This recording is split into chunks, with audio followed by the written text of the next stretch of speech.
What's going on, Copper fam? Eli here. Now, it almost didn't happen, but tomorrow the African Cup of Nations kicks off and it's promising all the excitement and unpredictability that it always delivers. So, this is Copper 90 and these are the top 10 players to look out for during AFCON 2015. Whoa, let's just get one thing straight. I'm not necessarily saying that these are the top 10 best players competing in the AFCON, otherwise I just choose half the Ivory Coast squad. Instead, I've chosen a player from 10 of the teams competing that I think you should keep an eye out for. And first off, we're going to start in Group A with Burkina Faso's Bertrand Traoré. He's only 19 years old, but is already one of the more experienced members of Burkina Faso, having played international football since the age of 16. Highly thought of by Jose Mourinho at parent club Chelsea, Traoré has excelled in the Eredivisie with Vitesse Arnhem, where he's shown himself to be an attacking threat who can also hurt defences with his tricky dribbling and powerful shooting. In the same group is Pierre-Emerick Aubameyang from Gabon. The Gabon Flash, as his name suggests, is lightning quick and will be the figurehead for Gabon. Despite Borussia Dortmund's poor form this season, he's been one of the few shining lights and will hope to carry this form into AFCON. Into Group B, and the next player to look out for is Tunisia's captain, YACINE Chikawi. Chikawi was arguably the most impressive attacking player during qualification, as Tunisia qualified unbeaten, and many see him as one of the best African players playing outside the Big Five leagues in Europe. Fast and strong, the FC Zurich star will hope to score and create the goals to help his country progress. Staying in Group B is another player to look out for who plays for DR Congo. His name, Chancel Mbemba.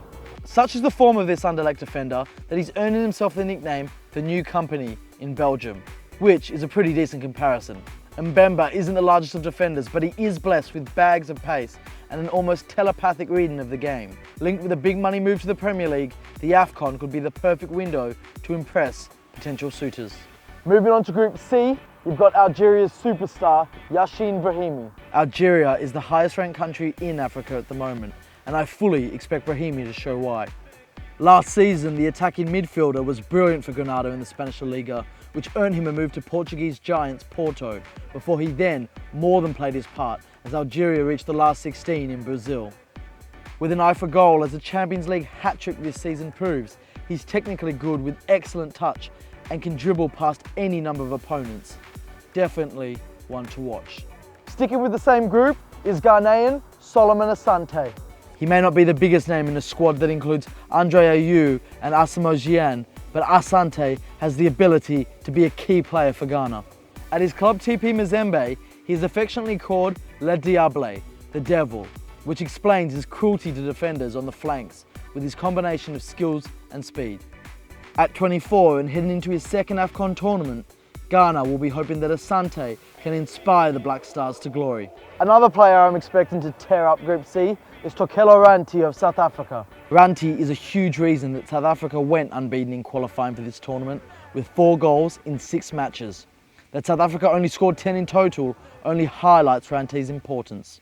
Despite injury and competition for places resulting in his game time for Bournemouth being restricted to substitute appearances, Ranti will be the main man for Bafana Bafana with his mixtures of skill, dynamism and intelligence.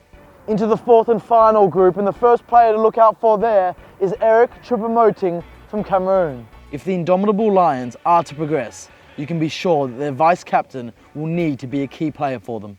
Bought by Schalke at the start of the season, the striker has been in great form with 8 league goals so far. Choupo-Moting is known for his constant work rate, long striding style and powerful direct dribbling ability. One of the players who's going to have to look out for Choupo-Moting in Group D is Florentino POGBA of Guinea. Saint Etienne boasts the best defensive record in Ligue 1, and they owe much of their success to the form of Pogba in the heart of the backline. The older brother of Juve and French international Paul Pogba, Florentin is a left-footed centre-back with an ability to read dangerous situations and clear danger with intelligent interceptions. Pogba will need to be in top form to see Guinea progress to the next round. And last but by no means least, the player that I think you need to look out for most is Wilfred Boney of Ivory Coast. On the back of a big money move to Manchester City, Boney has the X factor that should light up the tournament. Powerful, pacey and deadly in front of goal, Boney is the defender's worst nightmare. He will be the man entrusted with filling the void left by the international retirement of talisman Didier Drogba, as Ivory Coast seek to win the African Cup of Nations title for the first time since 1992. It's Africa's finest football tournament. It all kicks off tomorrow. They are my 10 to look out for, but if you disagree, leave a comment below and let me know who else should have made the cut.